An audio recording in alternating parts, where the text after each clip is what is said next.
Hello, everyone, welcome to our space of positivity and growth, where today we embark on a journey towards a more fulfilled, joyful life.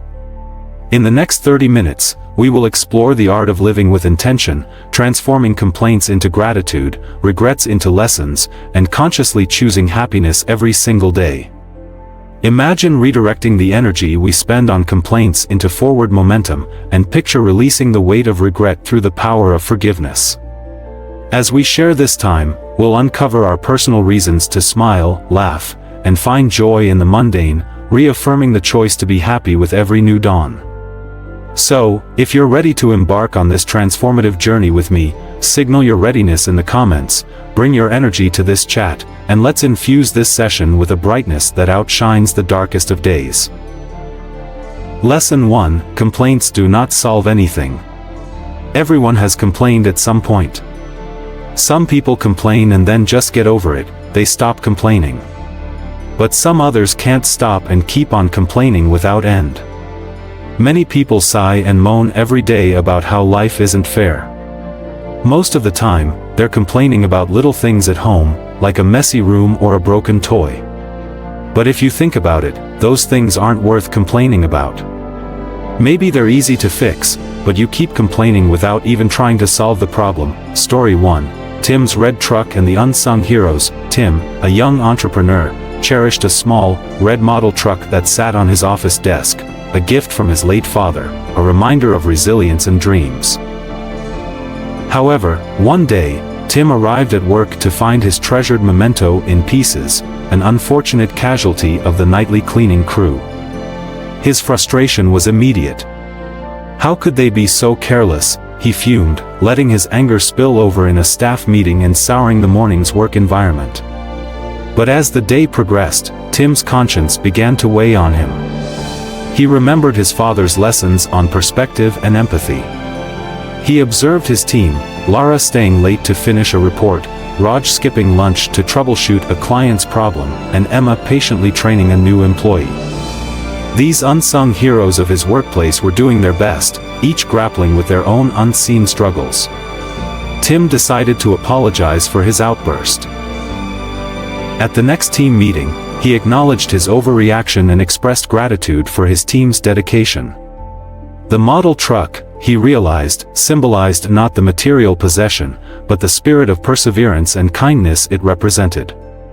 Tim learned to see the everyday efforts of his team as the real pillars of his success, far more valuable than any object on his desk. Lots of folks complain about their partners, saying they're not treated well. They complain about not having enough money, or that their kids don't listen. Before getting married, they complained about not finding someone as good as others did, asking why they can't find a rich or beautiful partner like some people do. But no one is perfect, right? Everyone has good things and not so good things about them. No one can make everyone else totally happy. Just because you don't hear others complaining doesn't mean they found the perfect partner. They just focus on the good parts and don't keep complaining about the bad. Story 2: The Portrait of Imperfections. In the quaint town of Rosedale, Julia and Michael had become the embodiment of a couple weathering the storm of discontent. Julia, with her gentle demeanor, often found herself lamenting Michael's lack of romantic gestures, while Michael grumbled about the financial pressures and Julia's attention spread thin across their two unruly children. Their friends, Tom and Lisa, seemed to glide through life with an enviable ease.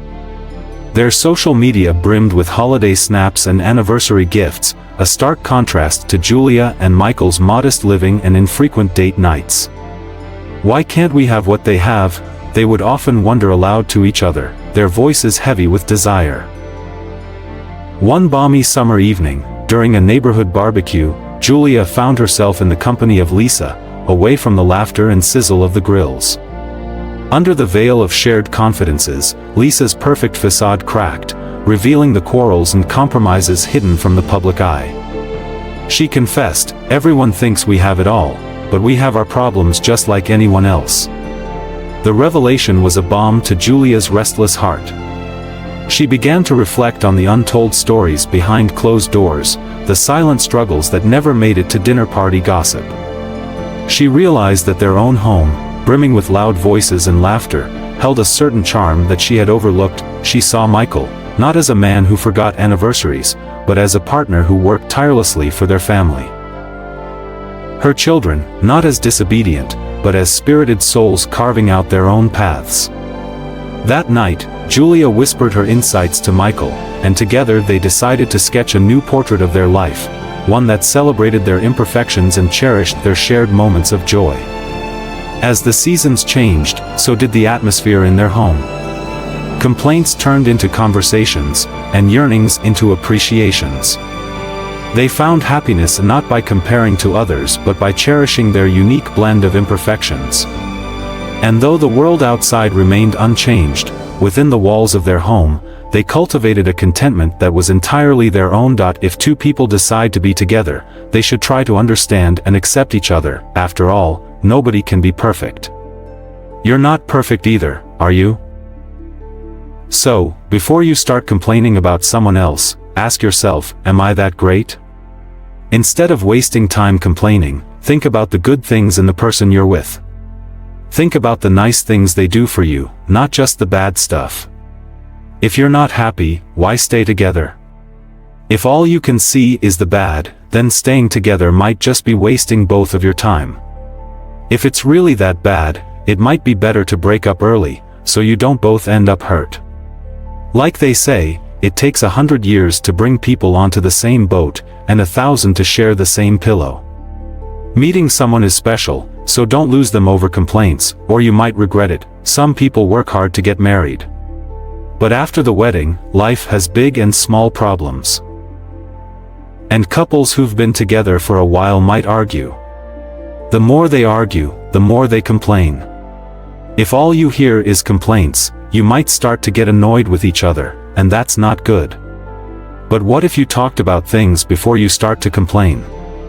Maybe then, there wouldn't be so many problems. Before complaining, think if you're really doing everything right. Instead of complaining, try talking more. Talking might not solve everything, but it sure can help avoid some problems. When you have kids, there might be even more to complain about. Complaining that your child isn't as good in school as others. But success is part talent and part hard work. How much have you helped your child compared to other parents? People also complain about family troubles, kids being naughty, their partner not being careful, and arguments with the in-laws, especially the other person's parents. Remember, you were a kid once too, maybe even naughtier than your child. So don't complain too much. It won't solve anything, it just makes you feel stuck. Parents are a child's first teachers. Instead of complaining, why not think about how to teach your child better? Maybe one day, they'll be just like you hope. You could keep complaining, but after a while, you'll see it doesn't fix anything. Why waste time on it? Complaining for a moment might feel good, but how does it make the people who have to listen feel? Complaining doesn't solve problems. It might even make things worse and push people away. No one likes to be around someone who always complains, including you. To be honest, complaining is something everyone does. When things don't go right, the first thing people do is complain. But it's not the best choice. It won't fix anything and just makes you more negative. So, start complaining less from now on. Story 3: The Curious Case of Mr. Elliot's Lawn. In the small town of Winding Creek, there lived a man by the name of Mr. Elliot.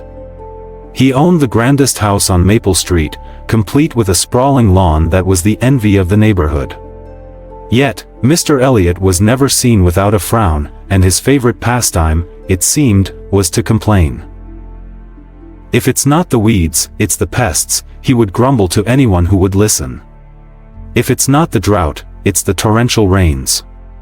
His days were punctuated by a litany of grievances about his imperfect lawn and the world at large. One afternoon, as Mr. Elliot was busy lamenting over the unsightly molehills that had appeared overnight, a young girl named Lily from next door approached him. Lily was known for her sunny disposition, and she hummed a cheerful tune as she skipped along the pavement. Mr. Elliot, why do you look so glum on such a beautiful day?" she asked. "Beautiful? Look at these molehills. Just look at my troubled lawn," he exclaimed. "But, Mr. Elliot," Lily said, her voice filled with wonder, "don't you see the butterflies fluttering and the bees buzzing? They seem to love your garden. And the moles, they're just trying to live their lives, too." Mr. Elliot stared at Lily, taken aback. He had never considered his lawn from such a perspective. Reluctantly, he took a moment to observe the life teeming within the blades of grass, the dance of the dragonflies, the industrious ants, and yes, even the disruptive moles. Day by day, Lily would share her little observations with Mr. Elliot, pointing out the vibrant colors of the flowers that bloomed despite the weeds, or the way the morning dew made the whole lawn sparkle. Gradually, Mr. Elliot found himself joining in, pointing out a particularly lush patch of green or the way the autumn leaves adorned his lawn like a tapestry. As the seasons changed, so too did Mr. Elliot. The neighbors began to hear laughter instead of complaints, saw smiles instead of scowls.